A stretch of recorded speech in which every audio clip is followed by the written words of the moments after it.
All right. Hello, everybody, and welcome to Chapter 9 of Classical Dynamics of Particles and Systems, where we're going to be talking about the dynamics of a system of particles. Instead of basically just detailing with single particles, we're going to try to look at how they work together with n particles. So, without further ado, you can kind of already tell this is my second time recording it, since basically I wasn't able to screenshot earlier. So, sorry about that. But, okay, now that I've got that fixed, let's look at the kind of what we're going to be looking at. We're going to be looking at the center of mass, and then again, basically just concepts we've talked about, but on a system. So, basically our goal for this chapter right now is to kind of try to deal with internal forces and stuff of extended bodies, and talk about how particles interact with one another. And then at the very end, we'll get into some rocket motion for those aspiring NASA engineers. Or I guess privatized SpaceX or whatever. But, okay. So, very important part is Newton's third law, which plays a very prominent role in the dynamics of a system, because we need to take into account the internal forces between particles in the system. So, we need to make two assumptions concerning the internal forces. First of all is that the force exerted by particle alpha and beta are equal in magnitude and opposite direction. This is just a restatement of Newton's third law.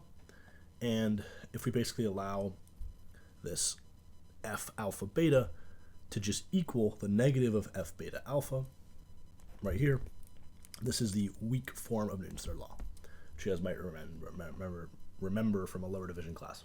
And then our second assumption is that the forces by two particles alpha and beta on each other, in addition to being equal and opposite, must lie on the straight line joining the two particles.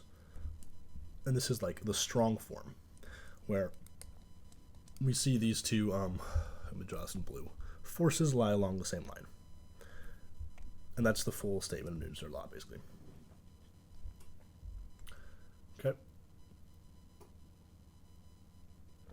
Now we also have to be careful to remember when each form of Newton's third law applies, because if you guys remember from section 2.2 a while ago, Newton's third law is not always valid for moving charged particles, because those electromagnetic forces are velocity dependent, like QV cross B for a magnetic force. And those obey the weak form, which is this right here, not the strong form, which says they have to lie across this line.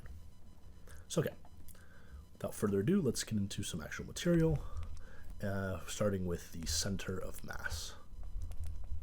Very important concept. So, if we consider a system of n particles, each with total mass described by, let's say, like m alpha, where alpha is equal to 1 dot dot dot n, like 1, 2 dot dot dot n, so forth. Then the total mass of the system, which I'm going to call capital M, is just a sum over alpha of m alpha, right? Now, we can basically define a vector that defines the position of the center mass of the system as big R, which is just equal to 1 over the total mass, and we sum over alpha, m alpha, little r alpha, where little r is basically the vector pointing to each individual piece of mass.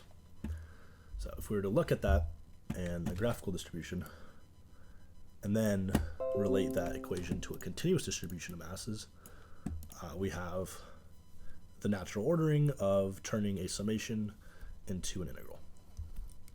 Okay. Now, the location of the center mass of a body is uniquely defined by this equation. But remember, R depends on where you choose your coordinate. So if your coordinate is here, your origin is here, then your R vector is whatever this is. But if it's over here, it'll be like that, right? Depending on where your origin is. So let's do a little example problem. So we want to find the center of mass of a solid hemisphere of constant density. Okay, so if we let the density be rho, then the hemispherical mass m is just density is mass over volume. So volume of a hemispherical mass is 1/2 of 4/3 pi r cubed, and that's what we have here. We want to choose the origin of our coordinate system carefully, if we were to look at figure 9.3, which I will now screenshot, the position coordinates of R are x, y, and z. So from symmetry, right, if we choose the origin to be basically like in the middle of the hemisphere, then we can just set x and z equal to 0, and we don't have to care about them. We only care about y. I guess they did y as the height for this one, not z, so I would have done it, but whatever.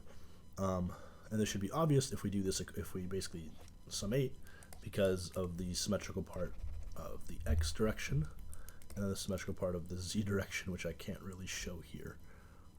Like that, and I guess like that over there. Okay, because we see their limits are from a to negative a to negative a, so that's, and then since it's symmetrical on both sides, it's 0. Okay. However, for y, it's asymmetric, since it's a hemisphere, right? So we integrate just from 0 to a, from here to here.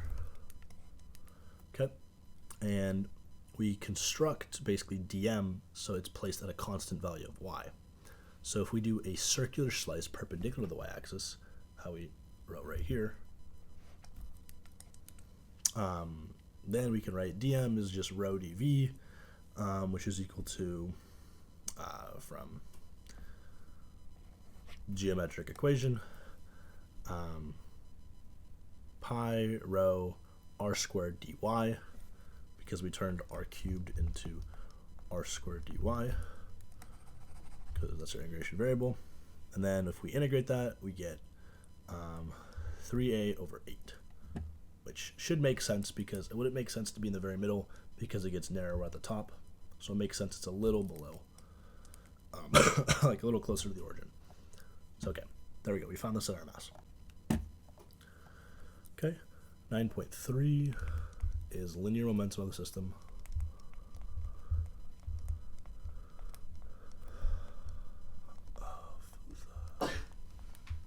System, when a certain group of particles constitutes a system, then the resultant force acting on the particles within the system is generally composed of two particles. Okay, so what that kind of means is if I have two particles, like the alpha particle or whatever, then we have something inside that also details the same thing. So one part is the is in general composed of two parts. So one of those parts is the resultant of all the forces whose origin lies outside the system, or the external force. We basically have the external force, which for the alpha particle is denoted as force, I guess, external alpha, whereas we also have some internal force, which we'll denote with a lowercase f, which is just force alpha. Now, force alpha is given by the vector sum of all the individual forces, sum over beta of force alpha beta. If you guys remember in our introductory examples, this is like if I have multiple particles, right? And they all,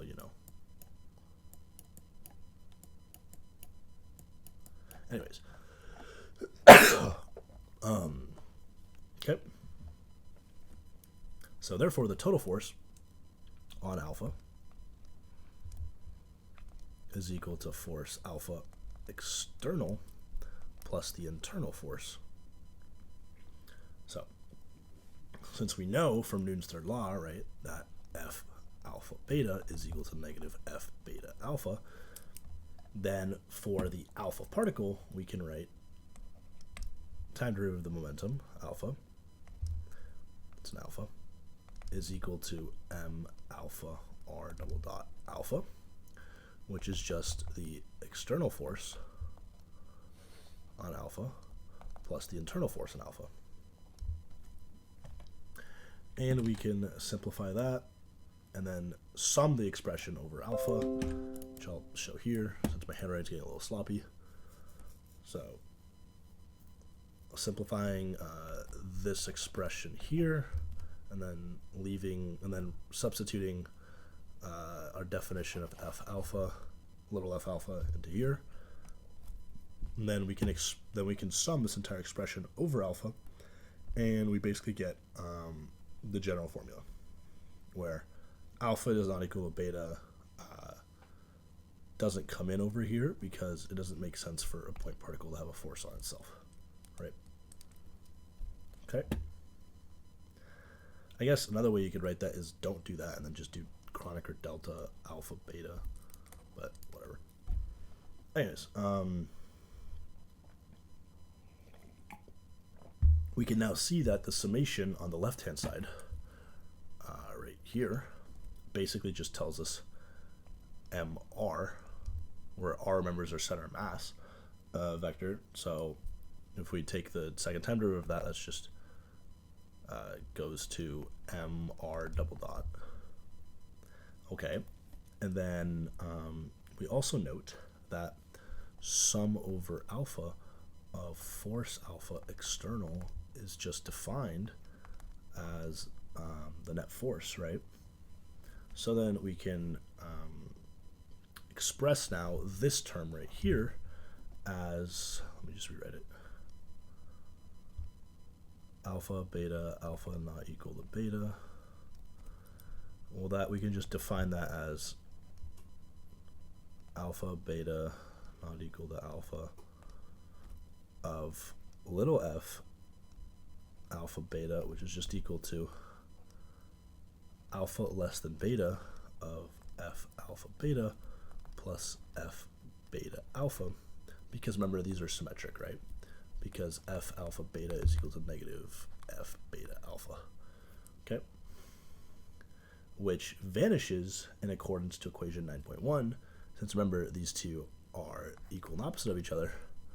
So then we have a very important result, and that is that mr double dot is equal to f, which is just a restatement of f equals ma.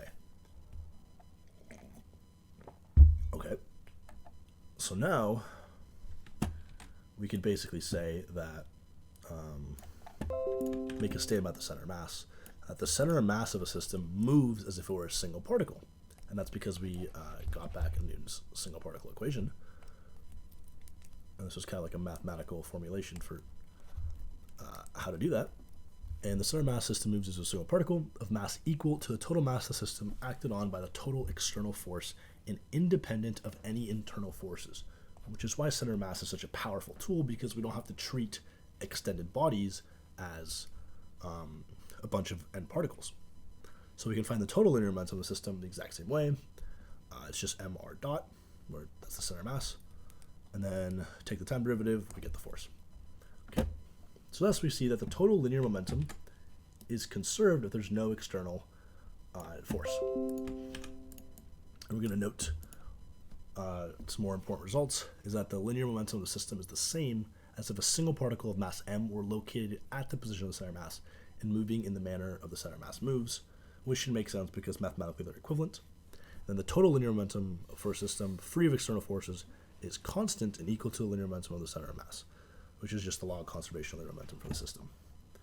So another important note to point is that all measurements must be made, again, in an inertial reference system, which is what we're dealing with whenever we're doing in Newton's mechanics. A good example for linear momentum of a system is given by, like, we have an artillery shell or something that explodes above ground. Because the explosion is an internal effect, the only external force acting on the center mass of velocity is due to gravity. So you can basically do, you know, the classic problem of I send a big shell over here, splits into two parts. Well, I guess I should probably do it like this. You know, one goes like that, one goes like that, and then the center mass is like, and you do conservation of momentum to solve it. But okay, let's get into another example. So, a chain of uniform linear mass density rho, length b, and mass m, given as rho equals m over b, hangs as shown. I don't know why they don't just use lambda for linear mass density. Ugh, whatever. At time t equals 0, the ends a and b are adjacent, but ends b is released. We want to find the tension of the chain at point A after b has fallen the distance x by assuming free fall and then by using conservation energy. So let's look at the figure real quick. So we know the center mass is here, right? Because of symmetry, it's just like, you know, halfway. Okay. So let's do part A first in the case of free fall. So let's assume the only force acting on the system at the time t are tension acting vertically at a point A and the gravitational force mg pulling the chain down. Okay, because remember, A is the only one attached. The center of mass momentum reacts to these forces such that basically F equals ma, which is p dot is equal to mg minus t. Now the right side of the chain with mass p b minus x over 2, remember because we just divide this in 2, and x is how far it's fallen, so is moving at speed x dot. And the left side of the chain is not moving. So the total momentum of the system is given by P is equal to rho B minus X over 2 X dot, right? Okay. And therefore, if we take the time derivative of that, we get P dot is equal to rho over 2 negative X dot squared plus X double dot B minus X. Okay. So for free fall, remember,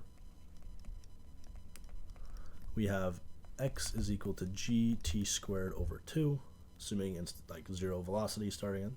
So then x dot is equal to gt, which is equal to square root 2gx, and then x double dot is just g, right? So then we can rewrite our p dot equation as rho over 2 gb minus 3gx, which is equal to mg minus t from our first equation right here. Okay, so then we can solve for t, and we get t is equal to mg over 2 3x over b plus 1. And we see that it wasn't that bad if we just used the center of mass. So, however, if we were to do the energy conservation way, let me just screenshot this paragraph actually. Basically, these people in a journal have found that chains act much like a perfectly flexible, inextensible rope that conserves energy when it falls with no dissipation. So we can treat the chain as one-dimensional motion, ignoring, whatever small horizontal motion it has.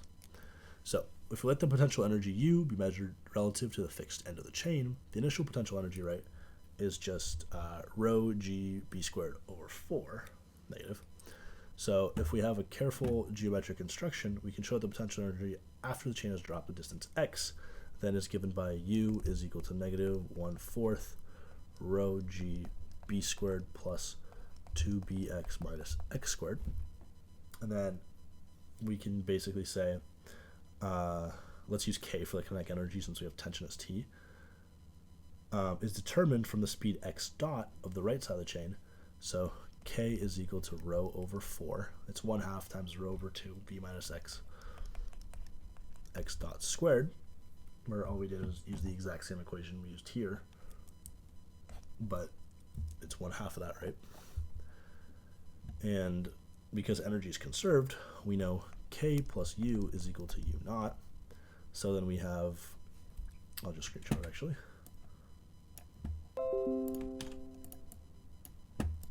Plugging in our equation for k and our equation for u, ku, and setting it equal to u naught, then we can solve for x dot squared to obtain this expression. And then we need to get x double dot. So if we get x double dot, let me just screenshot all this.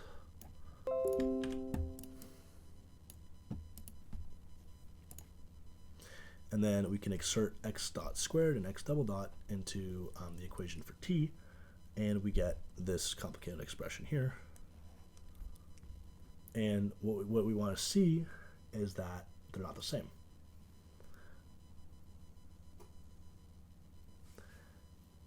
And as it happens, we can basically figure out experimentally which one's correct and which one isn't. So if we were to think about it, if we were to look at kind of the limits of this, as x gets really close to b, right, this goes to 0, so the tension shoots up a bunch. But we know real chains can't have infinite tension, so it doesn't really make much sense for that.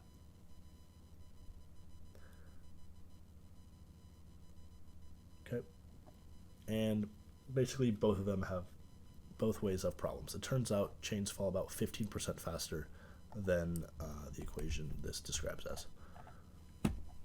Okay, that was a little fun example. Now let's go to angular momentum of a system. Momentum of the system. Okay, so a lot of times it's more convenient to describe a system by position vector with respect to the center of mass. So if I have some r alpha vector, I can define that as the center of mass plus some r alpha prime vector. And let me just show a little diagram for this. Oops, wrong screenshot. Okay, that's what I mean. So I have some r alpha is my point here. That's my point alpha, but I can define this r alpha vector as just r plus this r alpha prime vector. Okay. And we also know that the angular momentum of the Jesus, it's like alpha th, of the alpha particle about the origin is given by this equation. L alpha is equal to R alpha cross P alpha. Okay, so we can sum this expression over alpha for the net angular momentum. And in doing so, we're left with this complicated expression. And we can rewrite the middle two terms, so these ones, as, I'll just screenshot it actually. So we're rewriting these middle two terms as this, which then vanishes if we use our expression for, where is it? If we use this expression here, we see then that we for r prime alpha, we just plug in r alpha minus r, and then we're basically just getting mr minus mr, which is 0.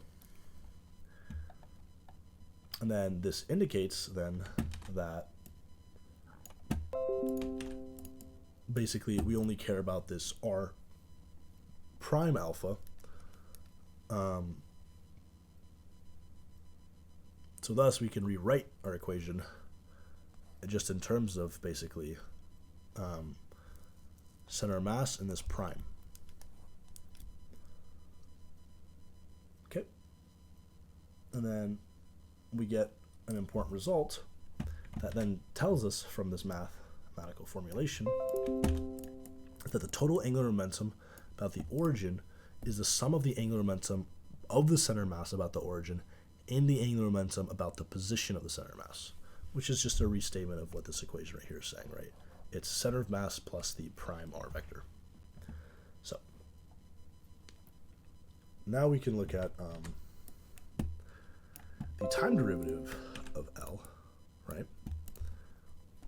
Which given by equation 2.3 for the alpha particle is just this, and then using our earlier equations, plugging in for our time derivative momentum, we have the external force on the alpha particle plus the internal force on the alpha particle. And we can sum this expression over alpha to get the total time derivative of angular momentum. And we can rewrite the last term as so. And if we remember that r alpha beta is defined as r alpha minus r beta, which should make sense if I have two particles, right? This is alpha, this is beta, here's my origin. R alpha, r beta, what's this vector right here? Where it's r alpha minus r beta, or r beta minus r alpha, same thing. I guess since it's alpha beta, it's r alpha minus r beta. Okay, and then since the forces are equal but opposite pairs, we can rewrite it again as this. And then, if we want to limit the discussion to central internal forces and apply, basically, remember Newton's strong law, which says they have to apply in the same line, then alpha beta is in the same direction as plus or minus r alpha beta, so then the cross product has to be 0, right? Because if the forces are in the same direction, then the vectors point towards each other also in the same direction, so the cross product has to be 0. So then we can rewrite the total angular momentum time derivative is just equal to this right here, R cross F, which should be a very, I guess, intuitive result, because that's just torque, right? And we know that time derivative of angular momentum is just equal to the torque. Net external torque, sorry. Notice it only depends on external stuff, and again, the internal stuff cancels out. Okay. So I guess here's an example of what I was trying to draw above, over here. So again, you have two particles, alpha, beta, and we see that the 2 subtracted is R alpha beta. Okay. Anyways. I just drew the arrow the other way, but whatever. So this leads us to a very important result. Then that the net resultant external torque about a given axis vanishes, and then the total angular momentum of the system about the axis remains constant in time. In other words, conservation angular momentum. And we also note that the term of the for the radius of the alpha vector times the internal forces, the cross product, is the torque on the alpha particle due to all the internal forces. In other words, the internal torque, but this vanishes when we sum over all the particles. Then we could say that the total internal torque must vanish if the internal forces are central. That is, if we have Newton's third law, and then the angular momentum of an isolated system cannot be altered without the application of external forces, which again should make sense from Newton's laws, because we know you need an external force to change the state of a system, right? Okay, let's look at an example now. So we have a light string of some length, has Bob's mass M1, M2, where M2 is greater than M1,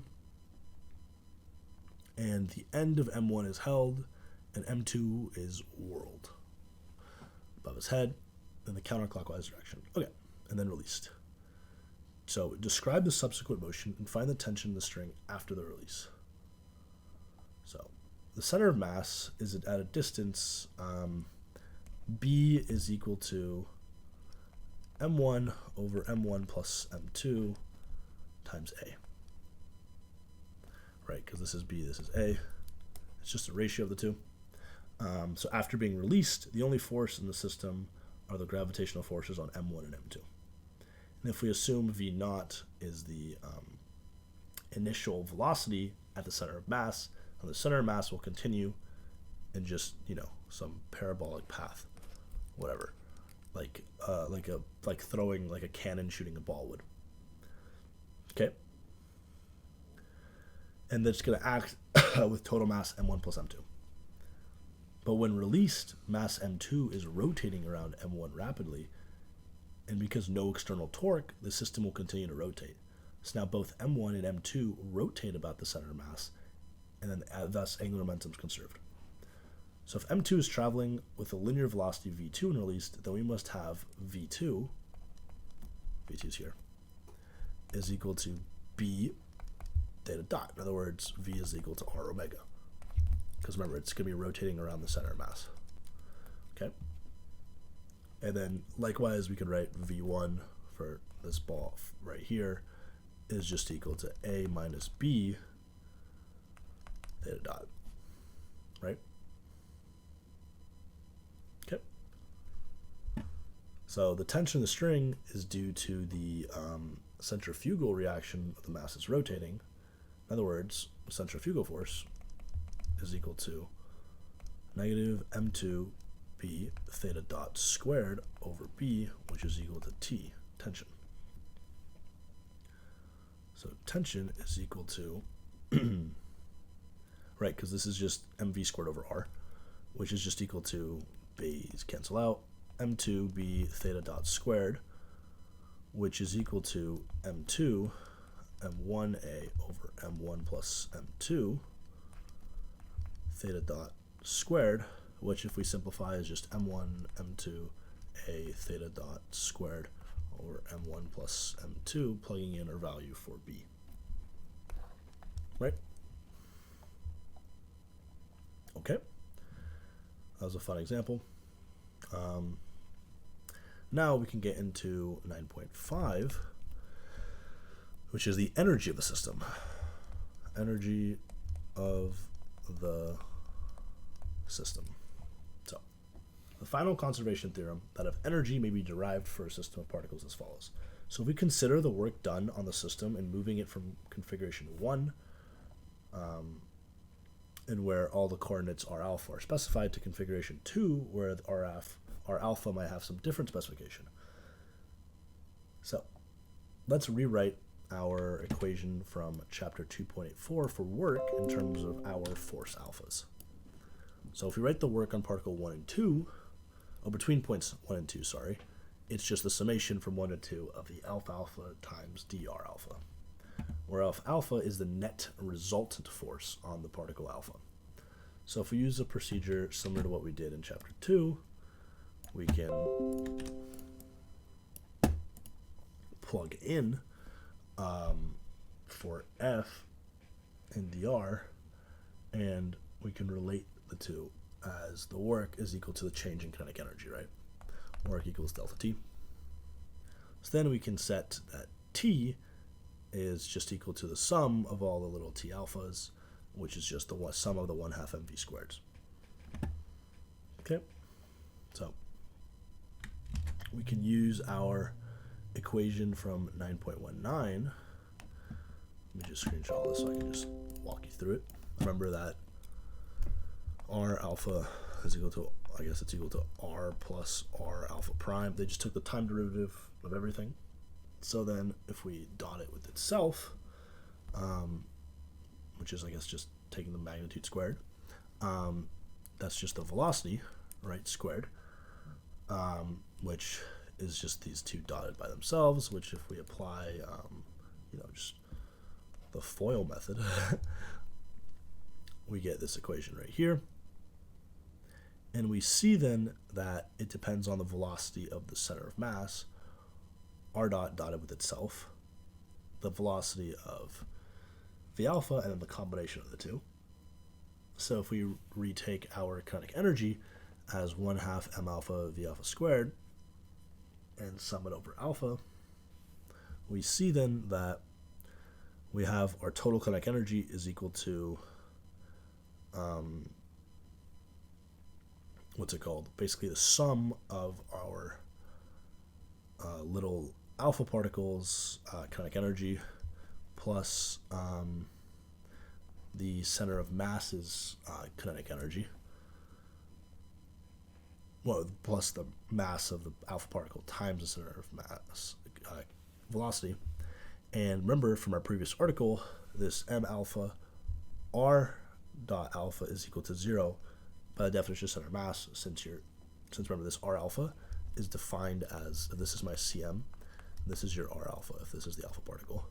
And if we just keep adding all these things together, because the center of mass is defined as the point where basically all this has to be 0, then the last term vanishes, and we just left with the kinetic energy is equal to the sum of those two, which then lets us state then that the total kinetic energy of the system is equal to the sum of the kinetic energy of particle mass m moving with the velocity of the center of mass and the kinetic energy of the individual particles relative to that center of mass. That's what that alpha is for. Okay. So now we can do a bit more math, and we can use this is for the external force and the internal force, and we can separate the two. And if the two forces, external and internal, are conservative, then that means they're derivable from potential functions.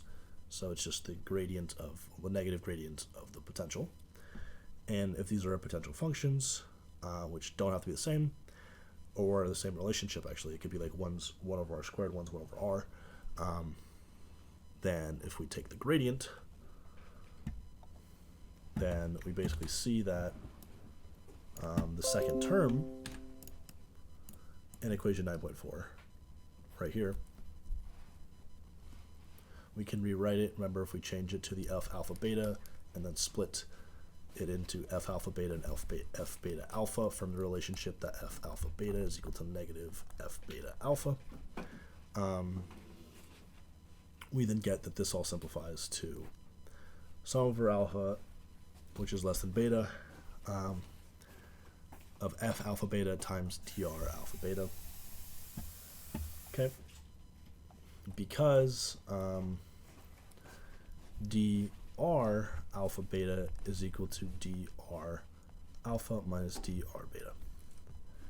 Now, because this potential energy function of alpha and beta, the internal one, only relies on the distances between m alpha and m beta, so that r alpha beta vector, it's therefore depends on 6 quantities, aka, you know, the 3 for m alpha, 3 for mb, right, because you have x, y, and z.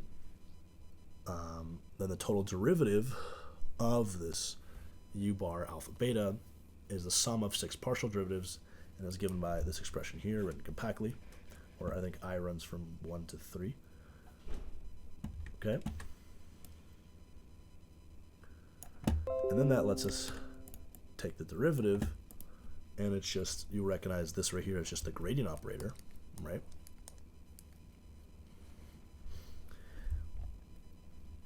So therefore,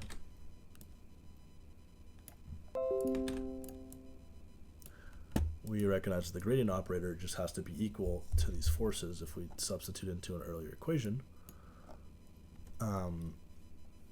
and that it's symmetric under exchange.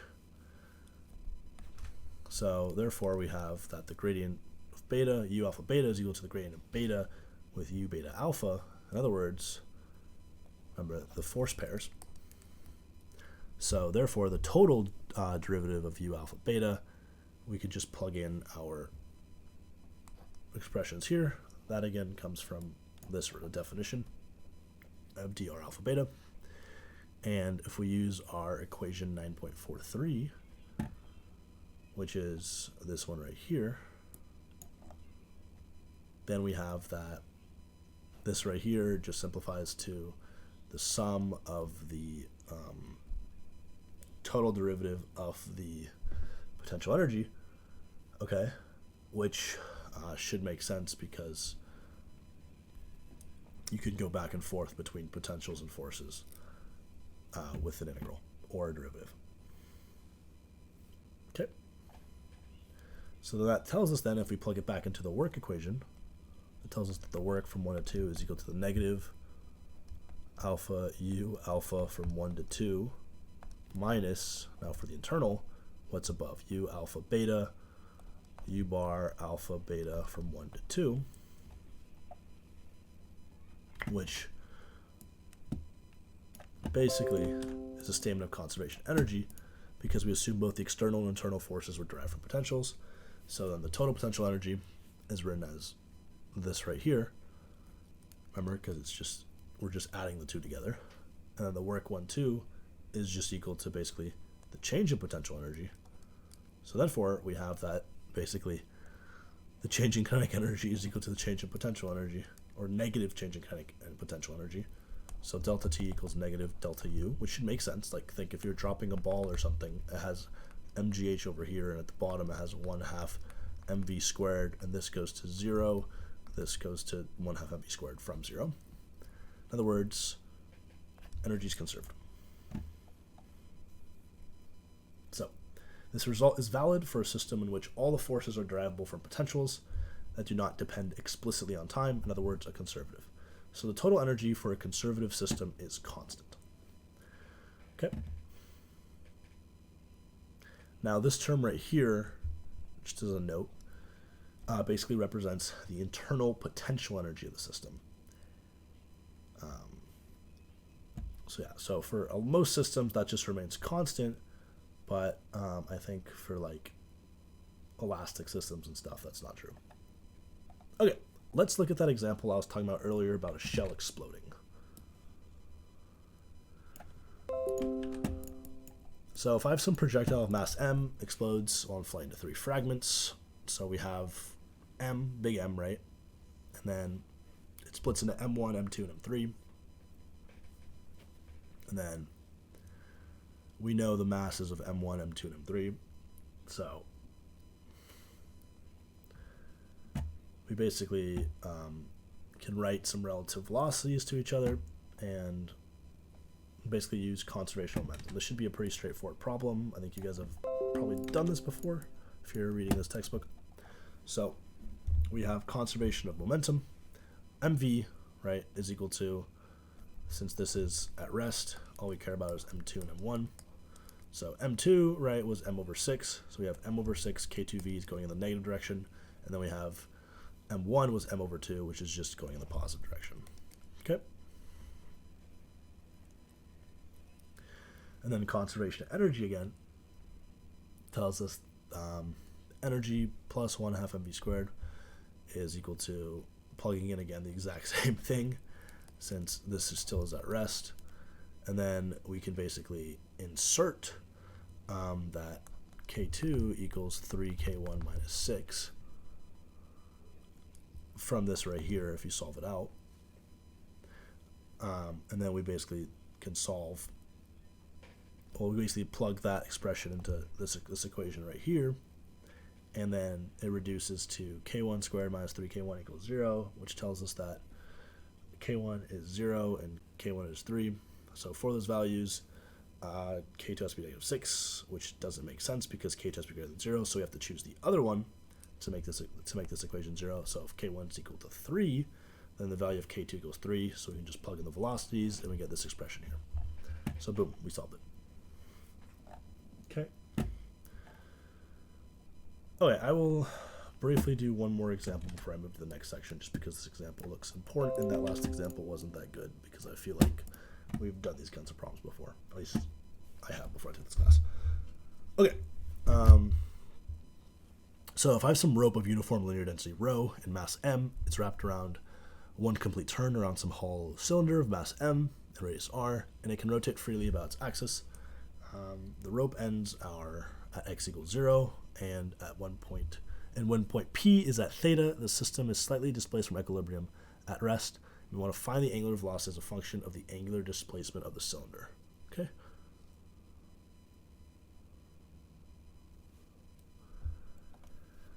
Okay. So what's the thing that's doing work on the system? Well, it's gravity. So if we consider some differential section dx of the rope located at a distance x from where it unwinds, dx. Okay. We have to perform work by reaching up and wrapping this loop S end of the rope against the cylinder. How far up the section dx would actually travel? So distance x would be on the circumference of the cylinder, right? Since we're wrapping it. So that tells us that dx is equal to, would be like r sine x over r below x equals 0. Okay. So then, therefore, the total distance, total dx moves, is equal to x minus this r sine x over r.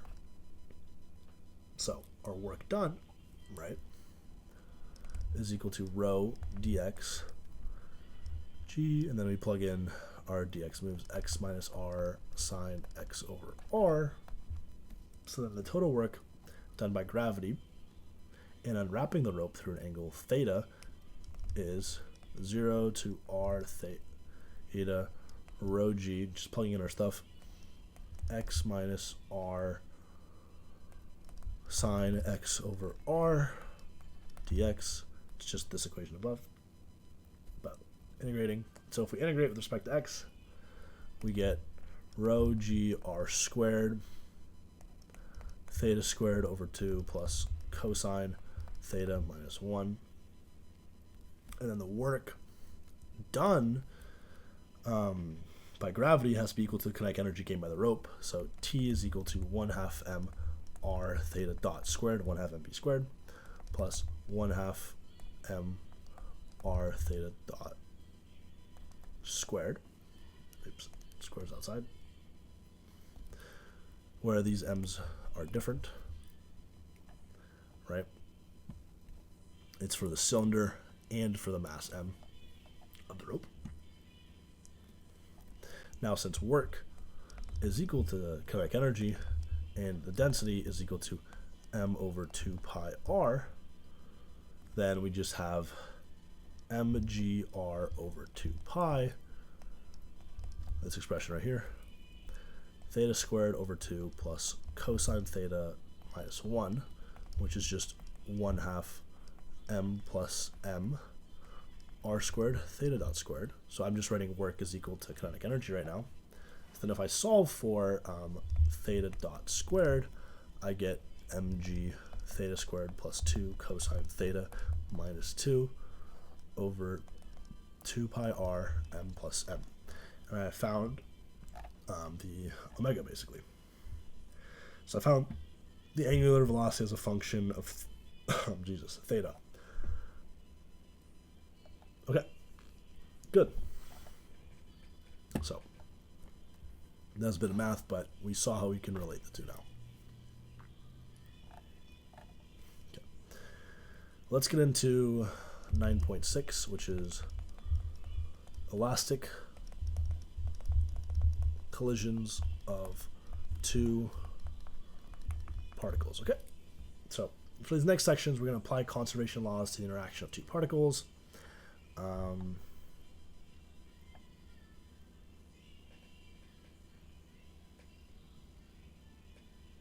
Okay.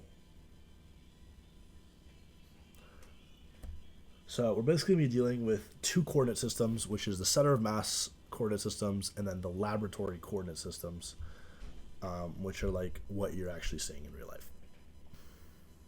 So we basically need to derive the equations that connect the center of mass and the laboratory systems. So we're going to be using some notation, which I'll screenshot here.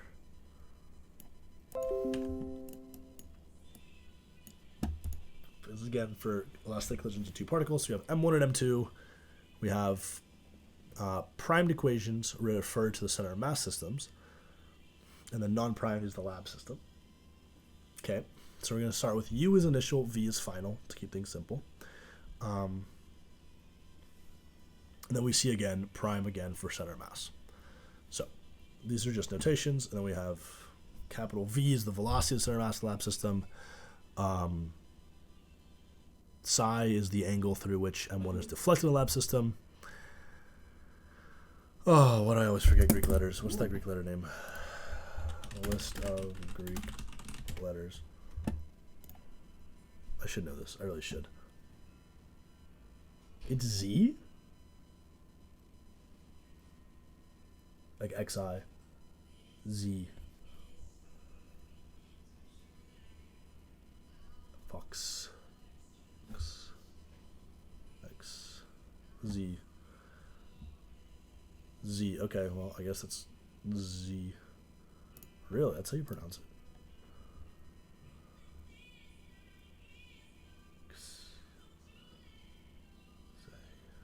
Z. I don't know. Like XI. Okay, whatever. Z. I don't know if I'll be saying that right. But that's the angle which M2 is deflected in the lab system, and then theta is the angle which M1 and M2 are deflected in the center mass system. Okay. So the next figure is going to basically show you the geometry of the elastic collision in both the lab and center mass systems. So let's, it's a big boy picture. So in the laboratory system, which is what we see, we see the center mass, right, is moving in net to the right. And then we see that basically mass 1 is going to hit mass 2. Both initial velocities are 0. In the center mass system, they're both moving towards each other, but the center mass velocity is 0, because that's like the definition. So the final condition is, we see it's a lot more complicated if we use the laboratory system, whereas in the center mass system, it's much simpler. Okay. Now, I guess I'll show figure 9.11 as well, which tells us the final state of mass M1 for the elastic collision, and tells us what happens if the center mass is less than the total center mass velocity is less than the center mass velocity for particle 1, and then for B it tells us if it's bigger. So there's two possible trajectories. Okay, B is backwards, F is forwards. So we've basically just defined some qualitative way of the scattering process. So now we want to make some observations about the equations relating to various quantities. So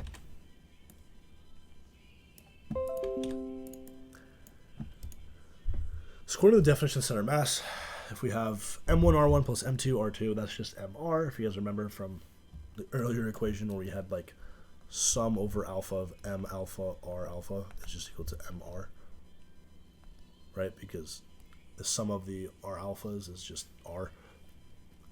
Okay, so if we differentiate with respect to time, right, we get mv plus mv is equal to mv, which should make sense, right?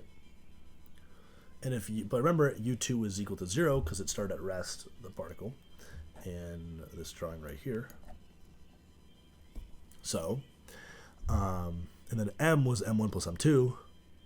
So the center of mass then has to be moving with some velocity, m1 u1 plus over m1 plus m2. But because m2 is initially at rest, the initial center of mass speed of m2 must equal v. So it's equal to the same thing in the center of mass frame. Okay. But we should probably note that the velocities are in the opposite direction vectorially. So the actual vector u2 prime is equal to negative v. Right? That's exactly what this right here is telling us. But anyways, because remember v is moving this way. Okay. So the real advantage of using the center of mass system is that the total linear momentum in that system is 0. So before the collision, the particles move directly towards each other, and after the collision, they move in exactly opposite directions. So if the collision is elastic, as we have said, then the masses do not change, and the conservation of linear momentum and kinetic energy is sufficient to prove that center mass speeds before and after the collision are equal. So u1 prime is equal to v1 prime, and u2 prime is equal to v2 prime. And the term u1 is the relative speed of the two particles in either the center mass or lab, where u1 is equal to u1 prime plus u2 prime, because remember u2 is 0. So therefore, for the final center of mass speeds, we have these relationships here. And if we look in figure 9.11a, we see that v1 prime sine theta is equal to v1 sine psi. So 9.11a was right here. So we see, what was it? Right here. We see v1 prime, this one right here. If we take sine of theta, that's this vector right here. That has to be, that's cosine, sorry. This vector right here has to be equal to v1 sine phi, which is this vector right. It's literally right on top of it, so it's right here. We just see they're equal, right? And then v1 cosine theta prime, so this vector right here has to be equal to v1 cosine theta, so this vector right here has to be equal to this vector right here, v. Well, those two added have to be equal to the v1 cosine theta, which is that right there. And we see from the diagram that's true. Sorry. And then we can divide the equations and get an expression for tangent of psi, which is this relationship right here. Go back to black. And then according to our earlier equations, we see that v over v1 prime is equal to just the ratio of the masses. So therefore, the ratio of the masses governs whether 911 or 911b happens during the scattering process, okay? In other words, it's going forward or backwards. So we can combine these equations and basically get another equation for tangent of psi, which is just sine theta over cosine theta plus the ratio of the masses. So we see if m1 is much, much less than m2, so this goes away. We just get tangent of theta. And then in both the lab and center of mass frame, the scattering angles are basically equal. But if the particle m2,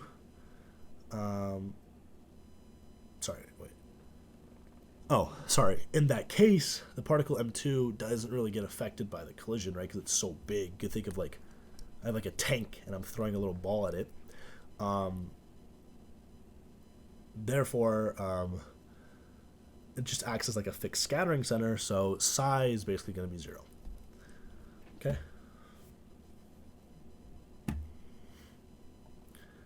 However, if the two masses are equal, then it doesn't act as a fixed scattering center.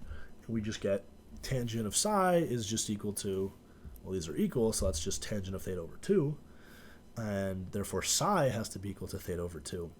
So then, well, that's when the masses are equal. So then the lab scattering angle is 1/2 of the center of mass scattering angle.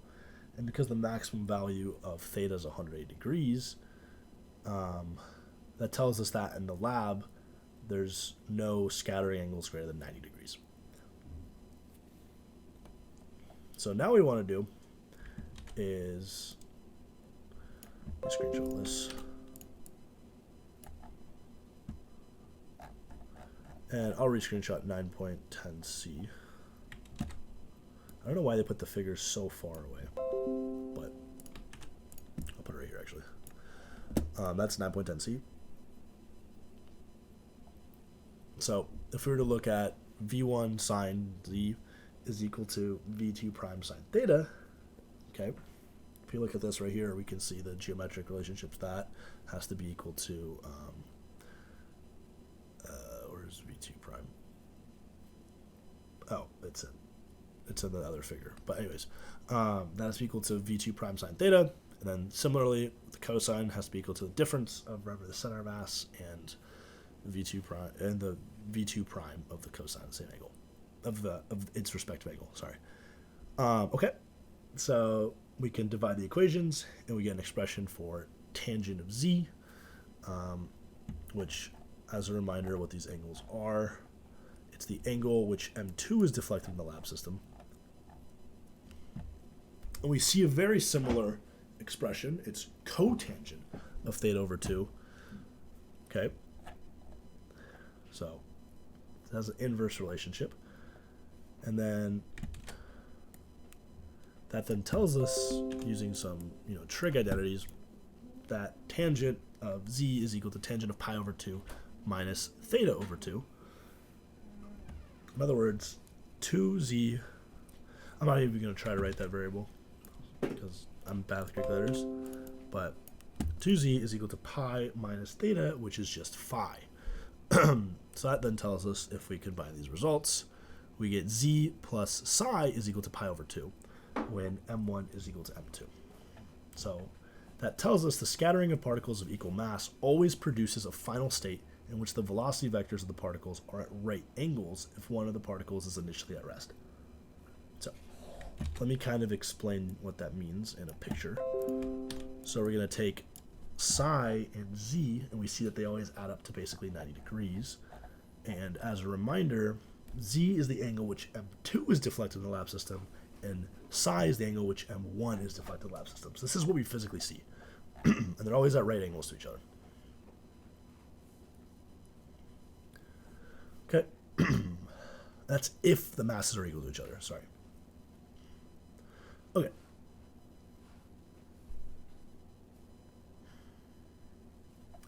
Let's do a quick example.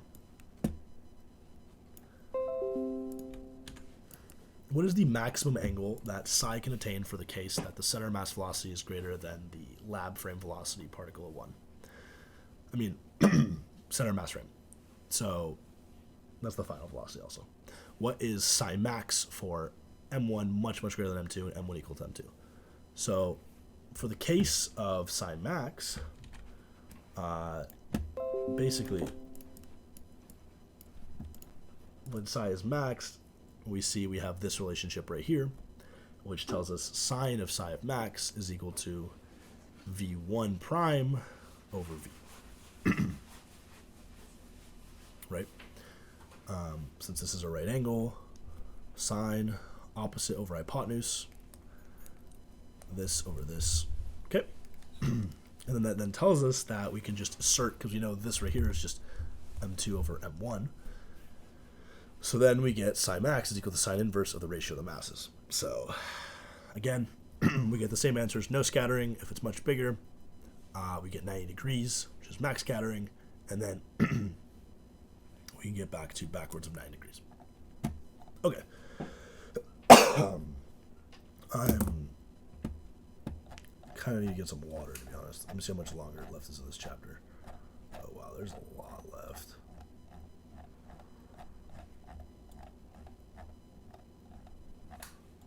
All right. I'm gonna do this in two parts then, I think, because I'm a little tired. So, I'm taking a break now, and I'm gonna get some water. Hopefully, it won't sound as bad in a bit. But yeah, you guys will see me in 1 second. Be right back. Okay, hello everybody. I'm back. So it's probably only been like 10 seconds for you guys, but yeah. Without further ado, let's get into the next section, which is section 9.7, kinematics of elastic collisions.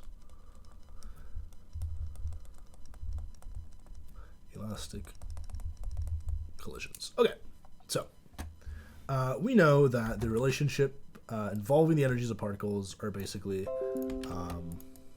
T naught equals 1/2 m1 u1 squared. And in the center mass system, right, where we have the prime, it's T prime naught is equal to 1/2, and then the sum of both in the center mass system. So we can use our earlier equations where we found basically the relationships between the prime and non-prime translations, and we get a relationship between the prime kinetic energy and the non-prime kinetic energy. So remember, this is center mass frame, and this is lab frame. Okay, so this result shows that the initial kinetic energy in the center mass frame is always a fraction less than 1 of the initial lab energy. For the final center mass energies, we find a similar relationship where it's related to the square of the masses again, because the velocity squared. And then for T2, it's similar over here, where this is for each individual one, right? So in terms of T1, sorry, to obtain T1 in terms of T naught, we could just divide the two, and we see that it's the relationship between the initial and final masses. And then we can use from the earlier figure, which again was just 911A, was this one right here. From this figure, if you look at the figure, you can, I guess, go through the math, and using the cosine law, right, we can get the relationship between v1 prime squared and then v1 and the center of mass velocity. So dividing the two, we get this relationship right here. And then if we plug in our previous definitions of these, we can simplify the problem such that we get, I guess, this expression right here. And then we could basically get the product of v1 prime center mass velocity divided by the initial velocity in the lab frame squared of the first mass, and we can get a relationship for sine theta over tangent of psi is equal to cosine theta plus the ratio of the masses, such that this expression right here simplifies into this right here. And now we can substitute it back into the ratio of T1 over T naught. And we see that we get basically some ratio of the masses with the scattering angle. Okay. So we can also get T1 over T naught in terms of the lab scattering angle, because that was the center mass scattering angle, I think. Let me double check that actually to make sure I'm not giving you the wrong information. Yeah. So theta was the angle which M1 and M2 are deflected in the center mass system. And now we want to get it in the lab system. So we can do that. And just by substituting, we get this expression here. And let me screenshot a bit more. Where, again, we see the plus or minus. Basically, it depends on the ratio of M to M1 to M2.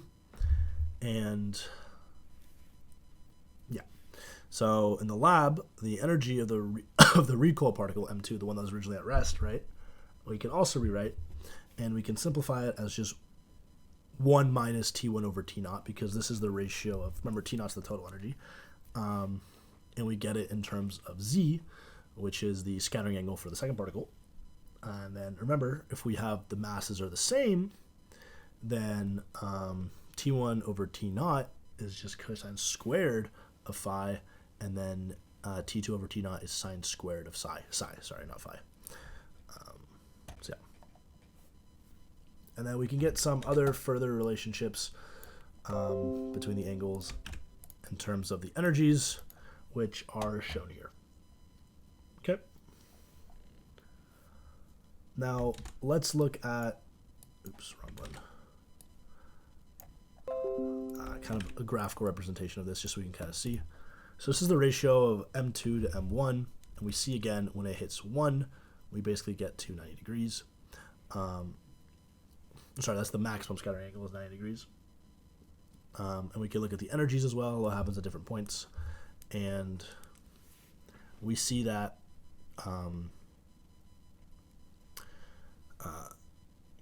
basically the bottom is a histogram that tells us the number of particles detected within an energy range delta T, within probably a thin range around here. I guess this is experimental data. And then we can kind of see this curve as the ratio of the masses increases. We see kind of an exponential change, quadratic, because it's 1/2 mv squared. Okay.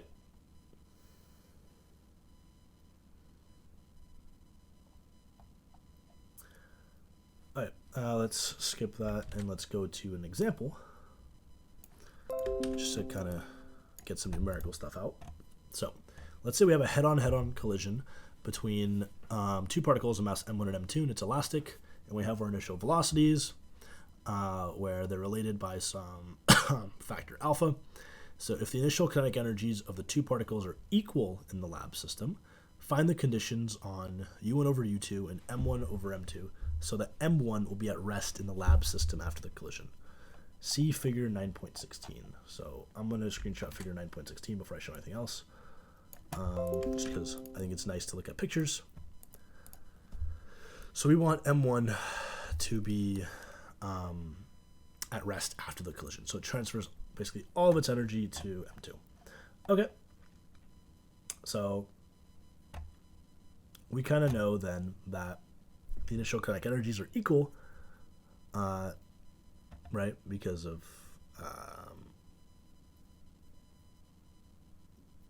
the problem statement, it really tells us they're equal. That's why. And we can basically substitute our velocity with the alpha to get it all in terms of just one velocity. So then that tells us that the ratio of the masses is equal to alpha squared. Okay.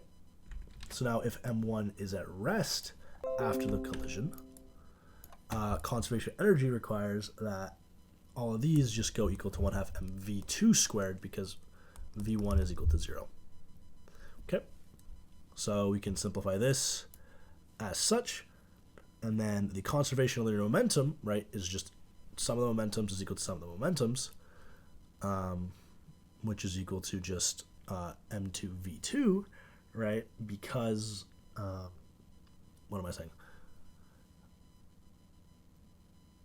Wait, what? This is wrong though.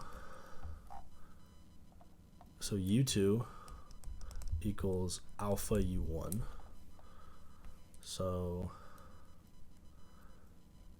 we have m1 u. Sorry, I'm just double checking something. m1 u1 plus m2 alpha u1. No, that's right. That's right. Okay. Well, that's how you get that. Sorry about that. Is equal to m2 v2, because again v1 is 0.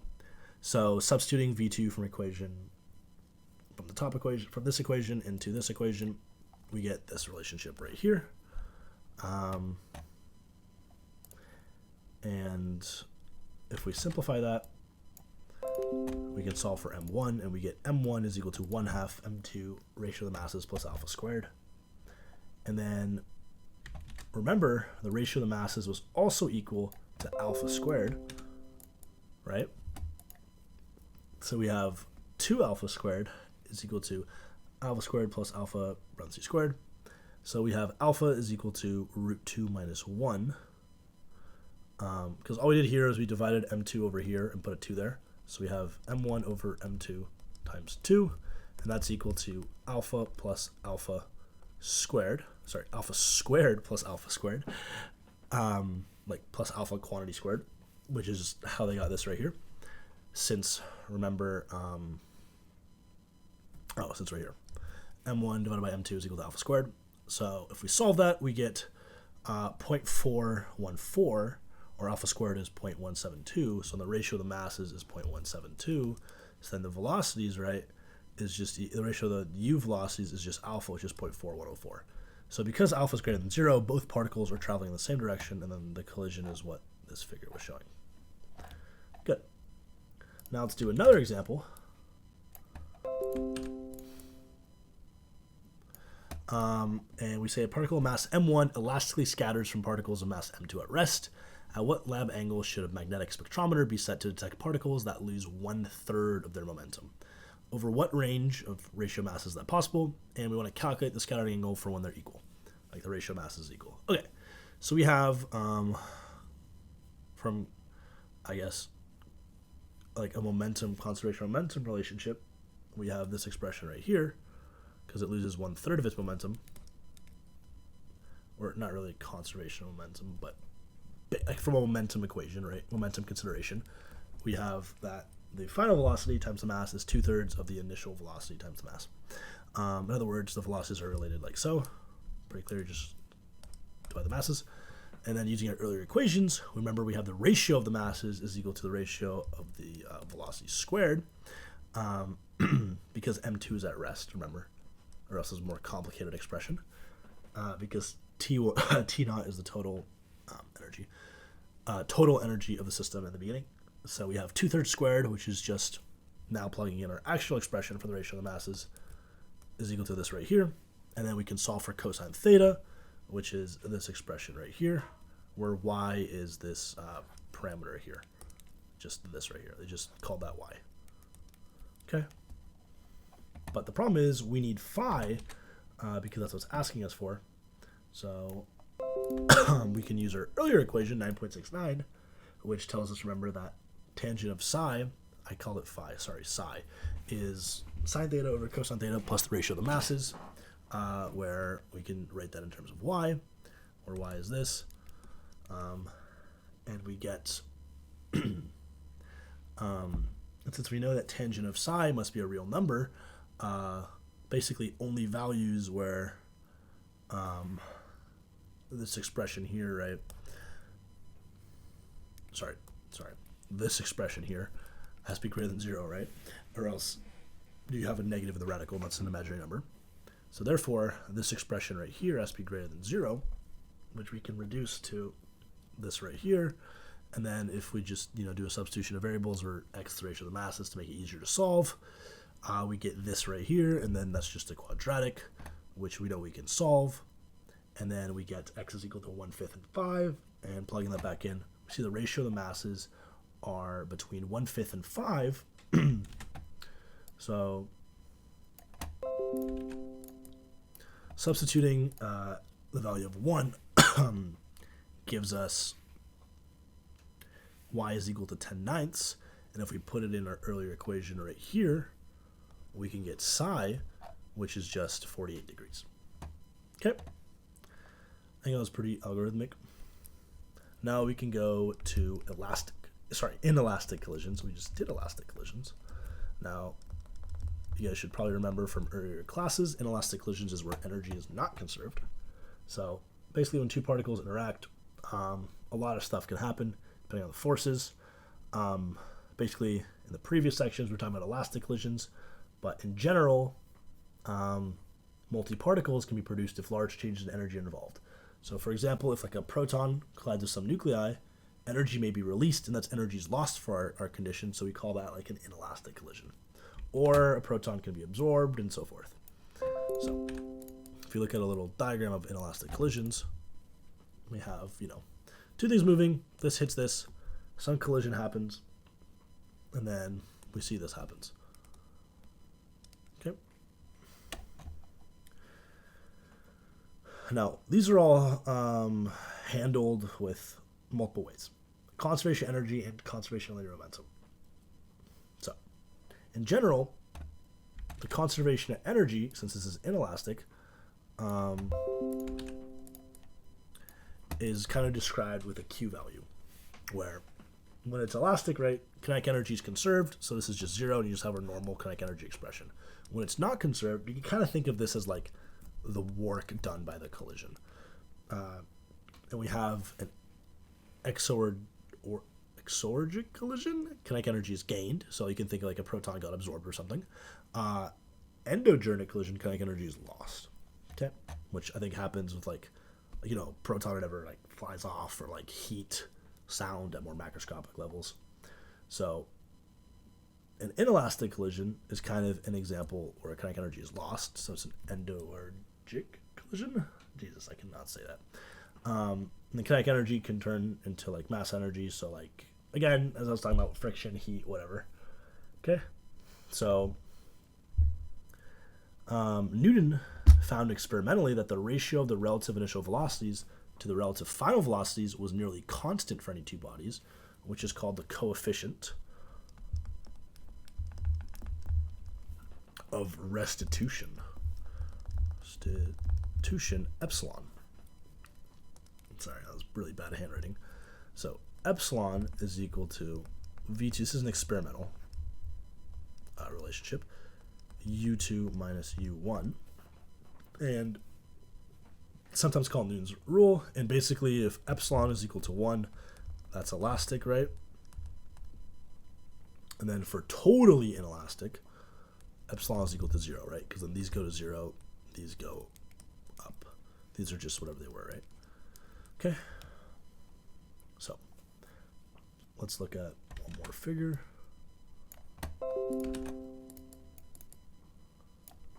An oblique collision between two bodies for smooth surfaces are hardly changed by the collision. So we basically have to be careful when applying, you know, this equation, 9.104, Newton's rule, because Newton's rule applies only to the velocity component along the normal. This is the normal. Okay. To the plane of contact, where the plane of contact is this right here. Okay. So let's do an example, because that was just some kind of definitions, basically. Oops. Okay, so for the elastic head-on collision described earlier, right, we want to show that epsilon is equal to 1. Now, it's elastic, so we kind of literally use conservation energy without the Q factor, so it has to be equal to 1. But let's do it anyways. Good practice. So conservation of momentum, conservation energy. Let me highlight those, but okay. So we want to solve this equation right here for V2, and then substitute it for E. So we solve it for V2, and then put it in for E. So we have V2 minus V1 over U1, because remember, U2 is 0. Okay. And plugging in our values, we get the ratio of the masses minus ratio of the masses, V1, U1 minus V1, U1. And we can find the ratio, again, by substituting for V2 from this equation now. And we get this expression here. And if we divide by M1 U1 squared, if we let, again, X just be the ratio of velocities, earlier was the ratio of masses, it's just to make the algebra simpler. We can collect terms, and then we see we have a quadratic for X, right? We can solve the quadratic, and we find X has to be equal to 1, where X is equal to this right here then. So, therefore,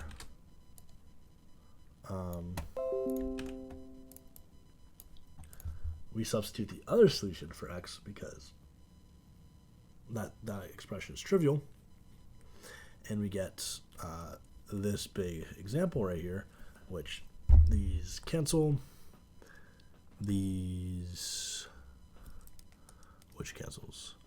These cancel, and then you just have this plus this, which is the same as this plus this, and we get 1. And we see, yes, it was, what was that called again?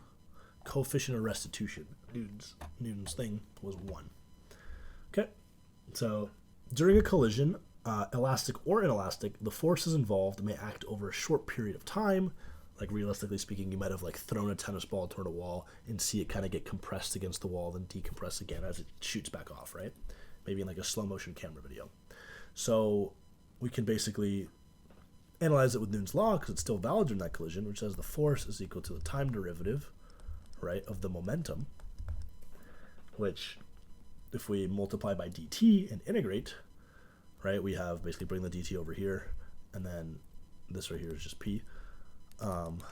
We have the integral of t1, t2, f dt is equal to the, oh, what the hell? Sorry, this is the time derivative, right? The derivative of this, so it's p dot, or not dot, it's, yeah, it is p dot, which is, oh, God, I hate that they use this notation, which is p, the impulse, which I write as j because p is momentum. I don't know why they did that, but whatever.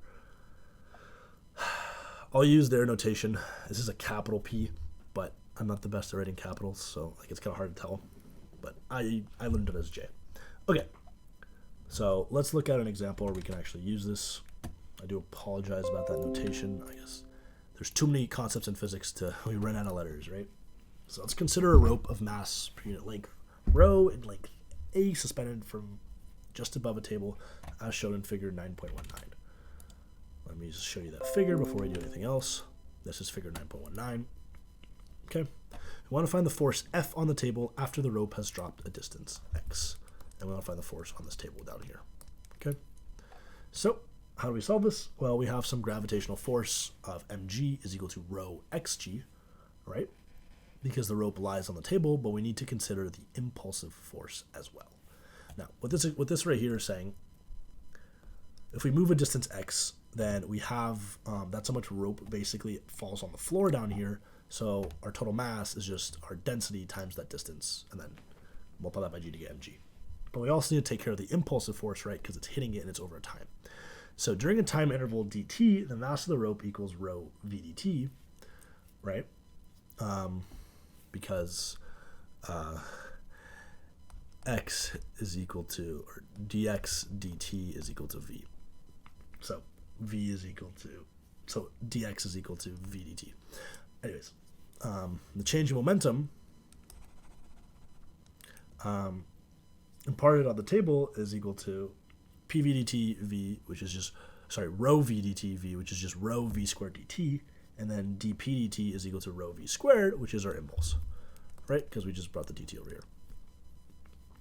So the velocity v is related to x at the time t by v squared is equal to 2gx, and because each part of the remaining rope is under a constant acceleration g, because that's the only force acting on it, we can rewrite our force impulse as 2 rho xg. So the total force is the sum of the gravitational and impulsive forces, which we get 3 rho xg, which is equivalent to the weight of a length 3 times its rope. So you see, if we didn't take into account the impulse, we would have got the wrong answer. So if you had like a force scale here that you saw over time, and you didn't know how to take into account impulse, you'd have been like, huh, why is this happening? But now we know. Okay, let's get into section 9.9, which is scattering cross sections. Okay. Oh, I ran out of tea. Unfortunate. Okay. Basically, we were talking in the previous sections, we kind of derived relationships connecting the initial state of a particle with the final state of the original particle and some particle that it hit. So only kinematic relationships were involved, and there was no attempt to basically predict the scattering angle or final velocity. Only we made equations connecting those quantities. So we want to look a bit more closely at the collision process and investigate the scattering that particles interact with in a specified force field. So let's consider a situation depicted in figure 9.20, which I'm going to screenshot here. Okay, and which shows a collision in the lab coordinate system when a repulsive force exists between M1 and M2. A really good example of this would be like, these are charged particles, obviously of negative sign, right? Of the same sign, not negative. So let's say the particle M1 approaches the vicinity of M2, and then if there was no force, M1 would just go by M2. with the distance of closest approach b, if these were like not charged at all, right? And the quantity b is called the impact parameter. And then if the velocity m1 is u1, velocity of m1 is u1, then the impact parameter b determines the angular momentum L of particle m1 and m2. So we can write L, which is equal to m1 u1 b, right? It's just mvr, or mv cross r, but these are perpendicular to each other, right? So we can express u1 in terms of the incident energy T naught from our earlier equations. So L is equal to b square root 2 m1 T naught. Remember, T naught is the kinetic energy of the center mass system. So for a given energy T naught, the angular momentum, and hence the scattering angle theta or psi, is uniquely specified by the impact parameter b if the force law is known. So if we know if it's like a squared relationship, like Coulomb's, whatever. Yeah. So we're therefore reduced basically to just find the theta angle. So let's consider the distribution of scattering angles that result from collisions with various impact parameters.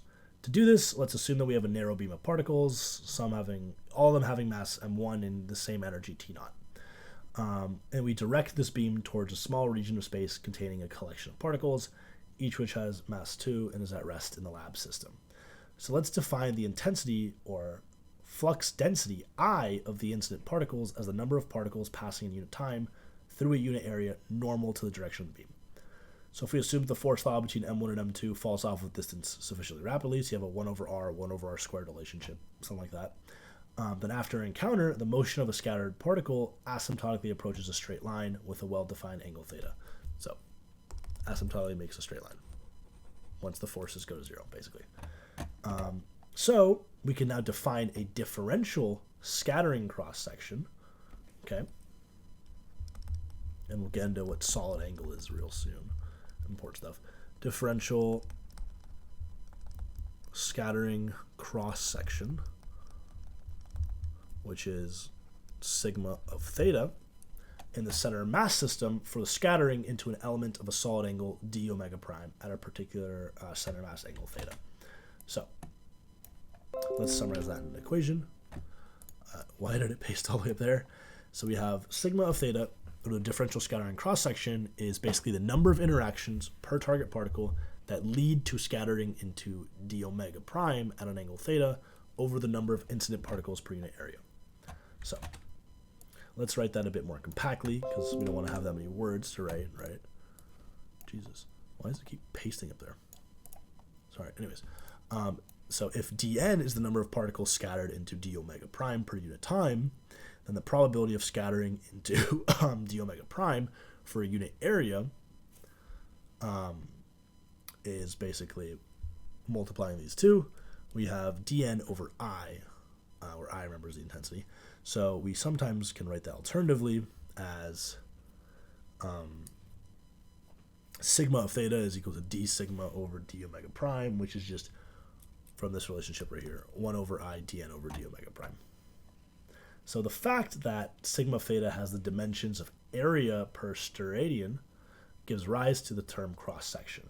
So the scattering has axial symmetry, like for central forces, we can basically immediately perform the integration over the azimuthal angle to obtain 2 pi, and then the element of the solid angle is defined by d omega prime is equal to 2 pi sine theta d theta. Now, that was probably pretty confusing, so I'm going to pull up a coordinate system just to show you guys what that actually means. Because I remember when I was actually first learning about this, I was actually really confused what the hell this is talking about. So here you go. Okay. So all they're saying is this phi right here goes from 0 to 2 pi, right?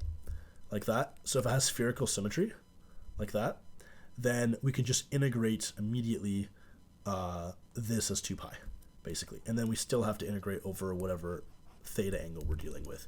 And that's where the sine theta d theta comes from. Okay, I just want to give you that little explanation because I was really confused when I was first learning about this, which was in quantum mechanics. So anyways, So now if we go back just for a second to the equivalent one-body problem discussed last chapter, remember we had the reduced mass mu by a force center. Basically, then let me show a picture. Okay.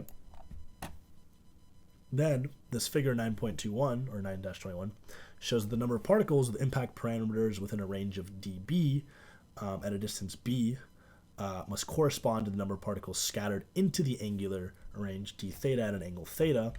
In other words, the intensity times 2 pi b dB is just the negative intensity times, remember, just this, then delta omega prime.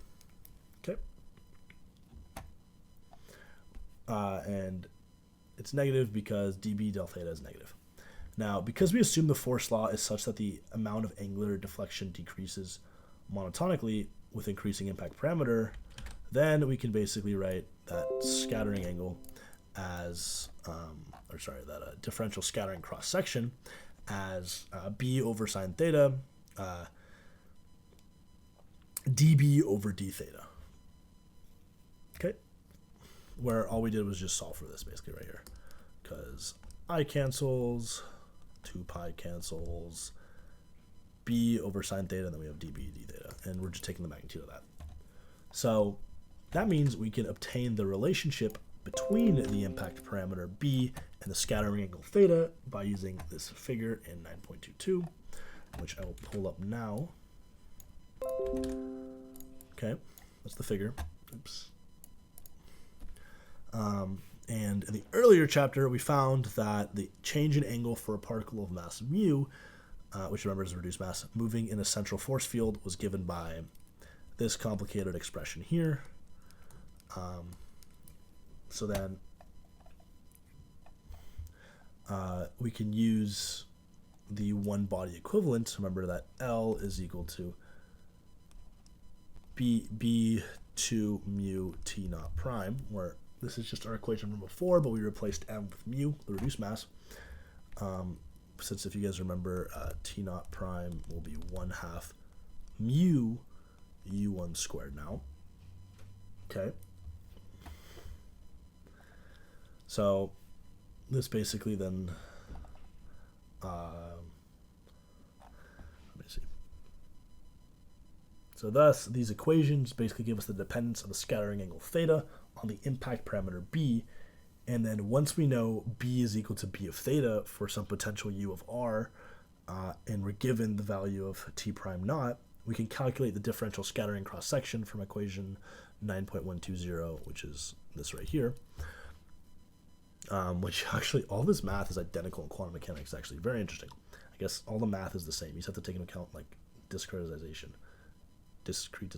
like the discrete energy levels, however you say that. So basically, this procedure will lead to a scattering cross section in the center of mass system, because we have been considering M2 as a fixed force center. If M2 is much, much greater than M1, then the cross section we get is very close to the lab system from the center mass system. But if M1 cannot be considered negligible with M2, then we have to make the proper transformation of solid angles. So now let's get the way to transfer the solid angles from the center mass to the lab system. So because the total number of particles scattered in a unit solid angle must be the same in the lab and center mass system, because those particles don't care what system we're looking at them in, right? Then we can make this relationship right here, and again, plugging in the definition of solid angle, or again, we're assuming that azimuthal symmetry. Let me just screenshot all this, actually.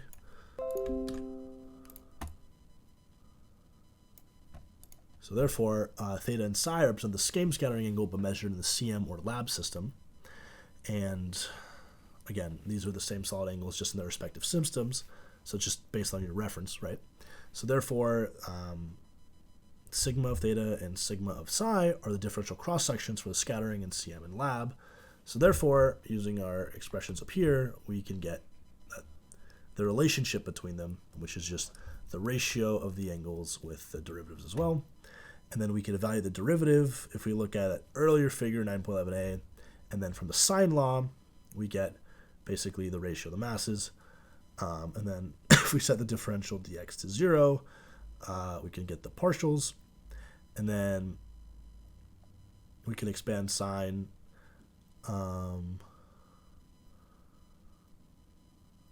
Okay, they expanded sine with like a Taylor series, and then did the simplification that,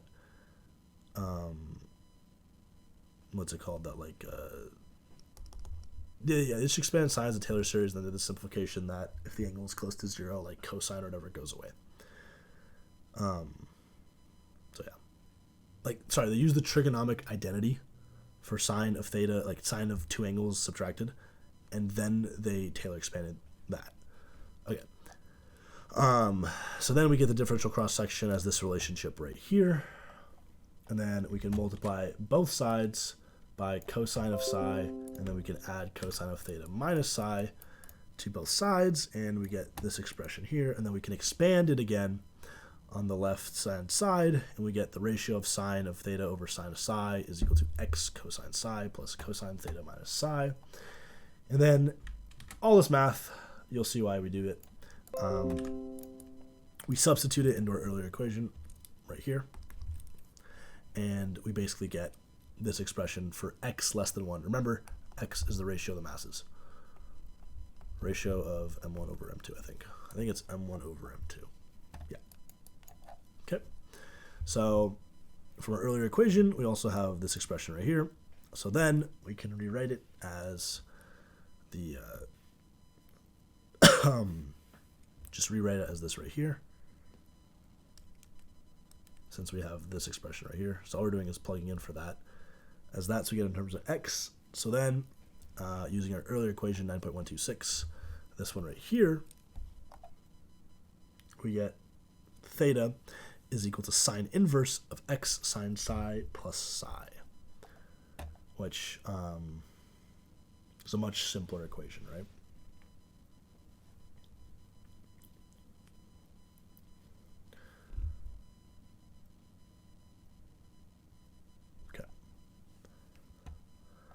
Let's look at an example, because that was a lot of words.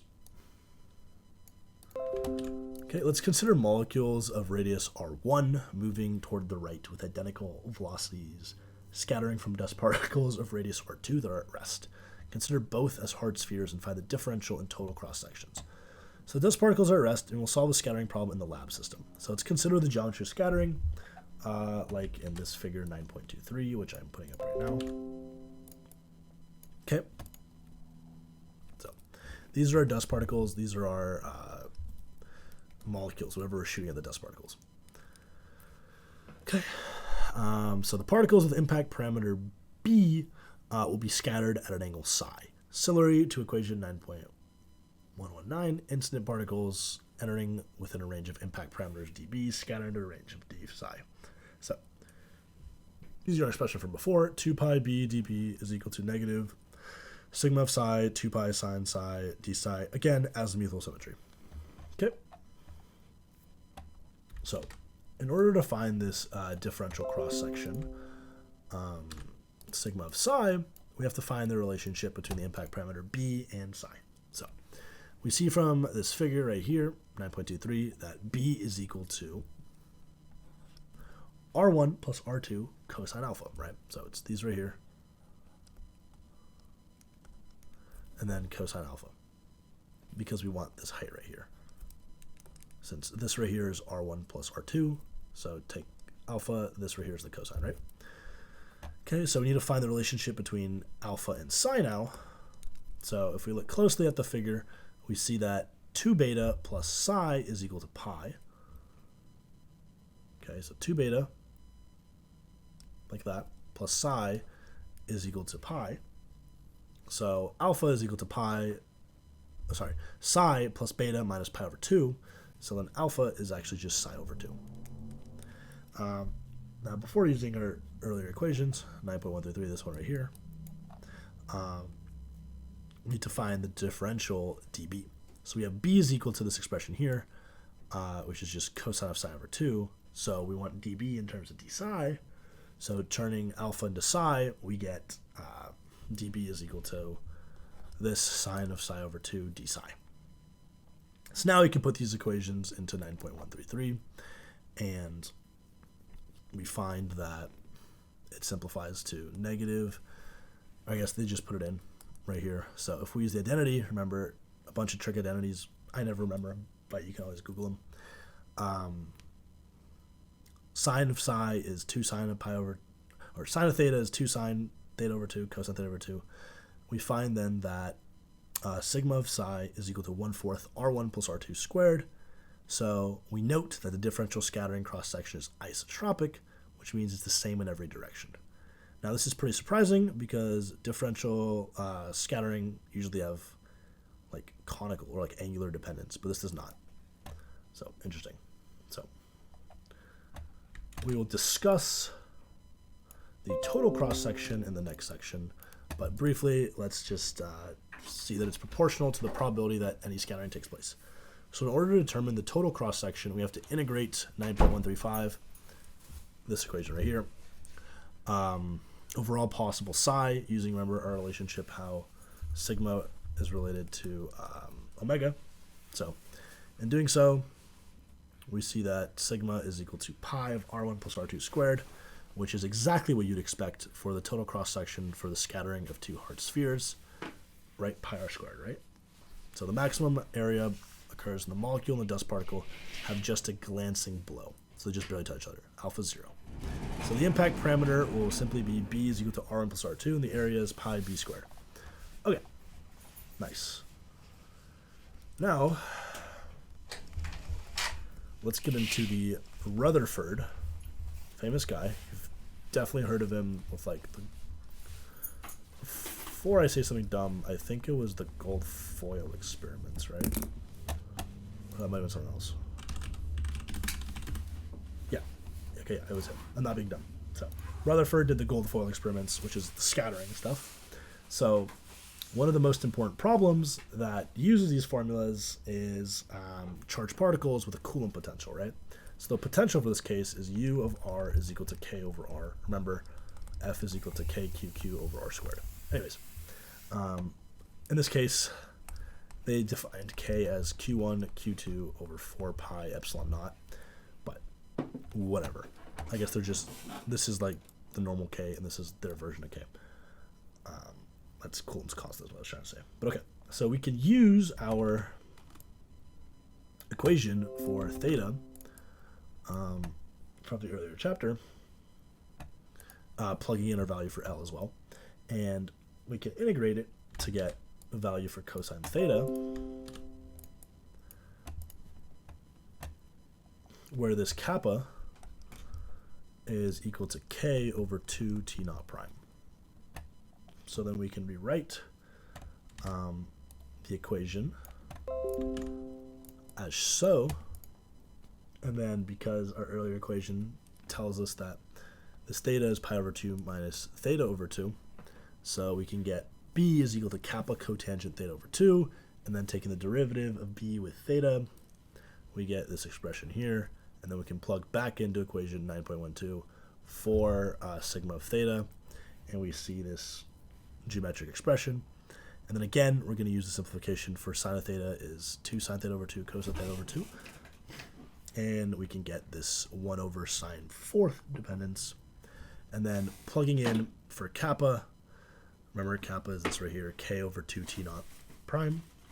We get this expression here, and that's our answer, which is the Rutherford scattering formula, which tells us that the dependence of the center of mass scattering cross-section is basically has a relationship with 1 over 4, like sine to the 4 theta over 2. Okay. So for the case that M1 is equal to M2, our very earlier equation 9.79 from almost an hour ago tells us that T naught prime is equal to 1/2 of the original T naught because the masses are the same, right? So then the sigma of theta is just this expression here.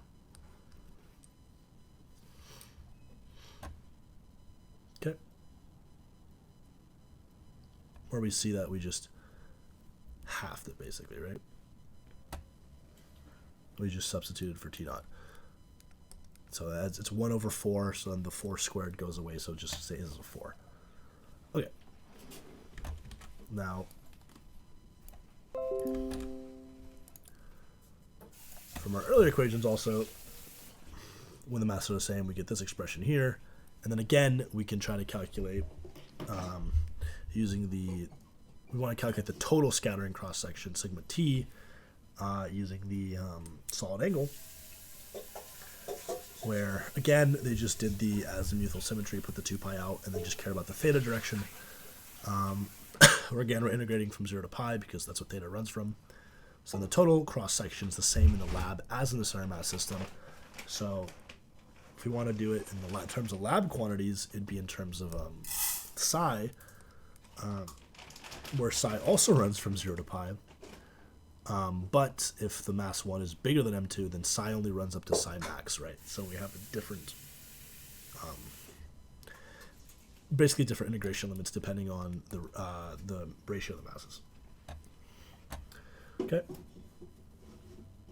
So for the case of Rutherford scattering, if we actually try to calculate this, we get an infinite result because the Coolant potential, which varies as 1 over r, falls off so slowly that the impact parameter b becomes indefinitely large.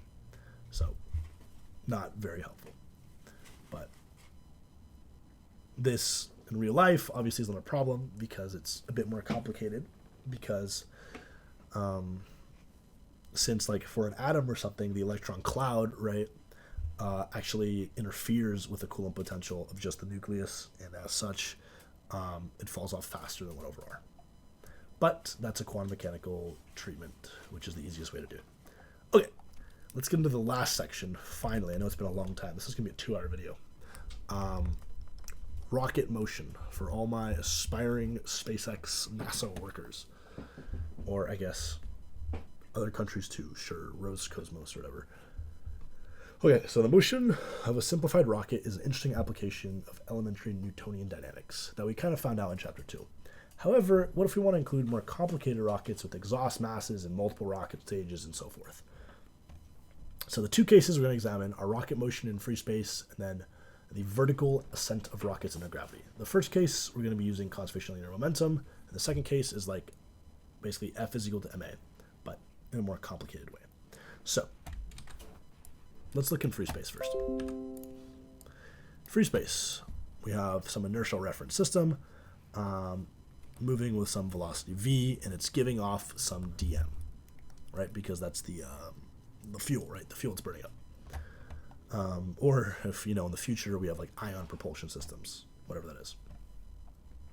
So I'm actually just going to screenshot this page, and I'll talk about what's important. So in free space, we assume that the rocket ship moves under the influence of no external forces, so we choose a closed system in which Newton's law can be applied.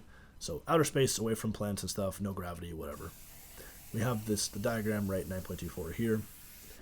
And you basically assume during a time interval dt, we have a positive mass dm prime is ejected from the rocket engine with speed negative u with respect to the spaceship.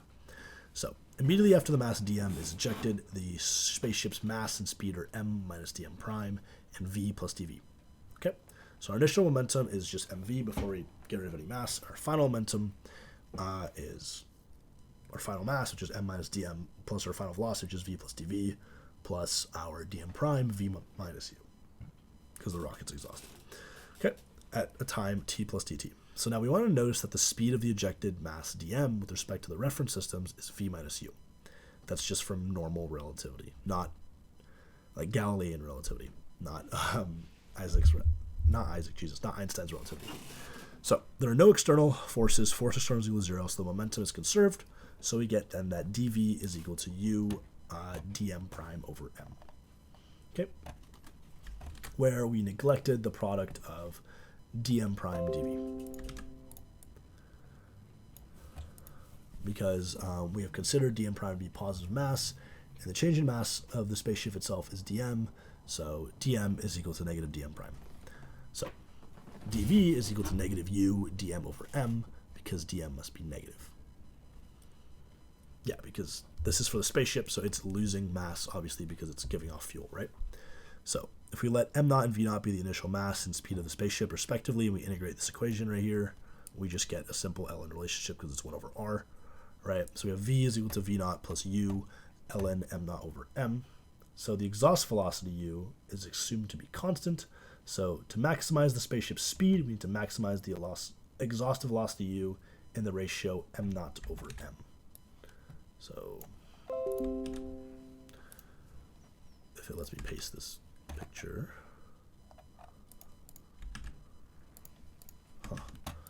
It's not letting me paste it, so let me try again. Okay, there we go. So if we assume it to be, we assume it to be constant, we want to maximize the ratio. So because the terminal speed is limited by this ratio right here, engineers basically construct multi-stage rockets. So the minimum mass, less fuel of the spaceship is limited by structural material. However, if the fuel container itself is jettisoned after the fuel has been burned, then the mass of the remaining spaceship is even less. So we don't basically reach that, plateau as fast.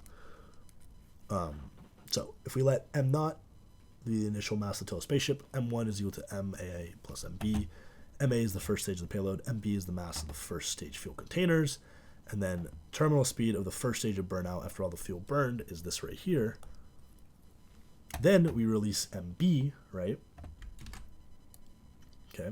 And then we have this relationship here. And we see that we basically get to avoid the ln curve.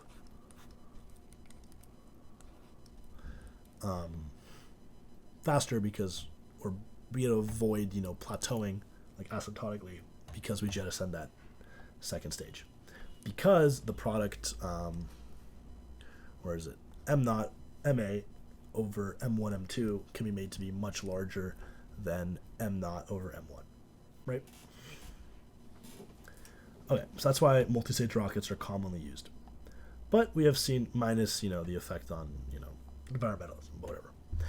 We have seen that the spaceship is propelled as a result of conservation of the momentum, but engineers and scientists like to refer to the force torque of a rocket as thrust.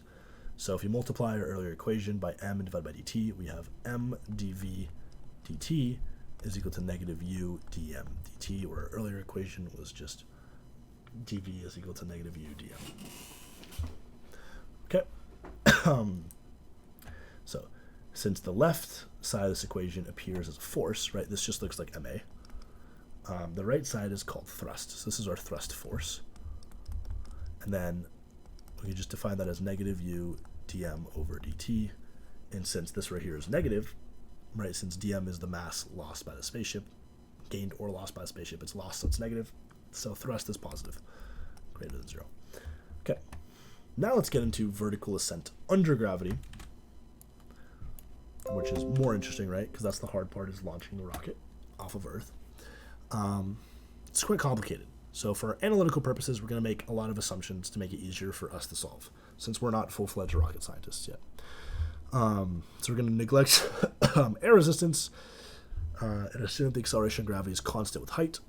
And we're going to assume, which is, again, not true, because it's, Fg equals negative gmm over r squared. So we're going to assume the burn rate of the fuel is constant, and all these factors are going to be, or can be reasonably neglected by numerical analysis by a computer. In other words, you just have a computer do it for you. We can use the results of the previous case of a rocket motion in free space, but we no longer have force externals equal to 0. So the geometry is shown in figure 9.25, which is right here. It's just a vertical rocket going up into space against gravity. And again, we have dm prime is positive, so dm is equal to negative dm prime. So the net external force is ddt, or force external is equal to ma, right? Newton's second law. Or if we plug in our expressions, multiply by dt, we have force external dt is equal to the change in momentum, where change in momentum is just t plus dt minus p of t for a small differential time, like a linear assumption. So for the spaceship, we found the initial and final momenta in equations 9.145 to 9.15. So we can use our results from before to get this expression here. And then in free space, force external 0, but when we're ascending, right, we have gravity, mg, so we can combine the equations, and we get negative mg is equal to m is just equal to this right here. Because the fuel burn rate is constant, we can let basically this dm over dt just be some negative constant, right? So then we can make equation 9.160, this one right here, just be equal to this right here in terms of alpha. The problem, though, is we have 3 unknowns, right? We have v, m, and t, which we don't know. So we can use our earlier equation to eliminate time in terms of dm, right? So now we can integrate because we have a dv and a dm. And if we integrate from 0 to v and m naught to m, we get again that ln relationship, and we can integrate this equation now to get time, and we get to that m naught minus m is equal to alpha t. So a linear relationship, which should make sense because we assumed it was constant. So then we can put it back into this equation right here, and we get v is equal to negative gt plus u ln m naught over m, which should make sense because this right here is just the acceleration, like, right, like v final is equal to v naught, or I guess, yeah, plus at. So this is just one of our accelerations, this is the other acceleration. So we can continue with this and integrate once more to determine the height of the rocket, but we'll leave that for an example. Wow, this is going to be an over 2 hour long video. Wow. Jesus Christ. I did not think this chapter would be that long. This is like only 50 pages too. Wow. Okay. Let's consider the first stage of the Saturn V rocket used for the Apollo moon program. So it has some initial mass, whatever it is, are all numbers. Don't really care about that. I care about the way of solving the problem. So from equation 9.157, we can determine the fuel burn rate, dm dt, as thrust divided by the negative, velocity. So we get our fuel burn rate as this, and then the final mass of the rocket was given in the problem. We can determine the rocket speed at burnout using our earlier equation, and we get it, I guess. This is just plug-in equations, not that useful. And then the time to burnout, again, from our linear relationship that we just solved right here, 9.164, is equal to 148 seconds. Okay. Or about 2.5 minutes. And then we can get the height.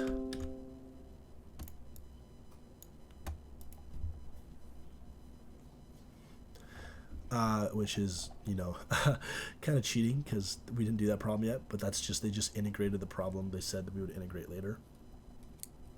Right here. But whatever, sorry about that. And they get about 100 kilometers now. In real life, because of air resistance, and other factors, it's about 2/3 of this value. Okay, let's get into the last example, and then I can finally end this video at the 2 hour mark.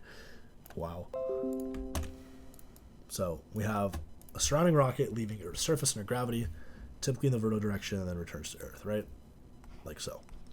Okay, looks like an ICBM, but anyways, like the one Korea tested, North Korea. The exhaust velocity is u, and the constant fuel burn rate is alpha. Let the initial mass be m naught, and the mass of fuel at burnout be mf. I'm going to calculate the altitude speed of the rocket as the fuel burnout in terms of u, alpha, mf, m naught, and g. So we want to determine the time t at burnout from equation 9.164. Remember that linear equation. And then we can integrate over the velocity to find the height. So we plug in our velocity equation here from above, and we get the height is equal to this integral here. And then solving the integral,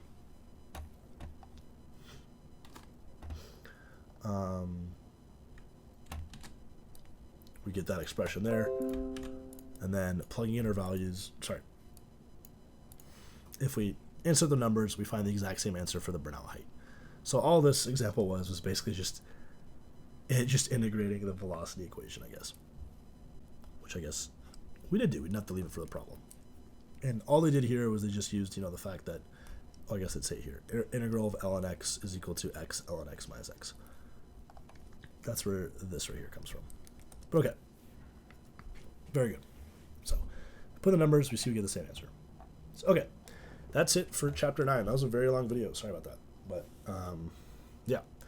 So I guess I'm going to stop this video before it gets any longer. So yeah, you guys have a good day, and next time you guys will be seeing me at chapter 10. Peace.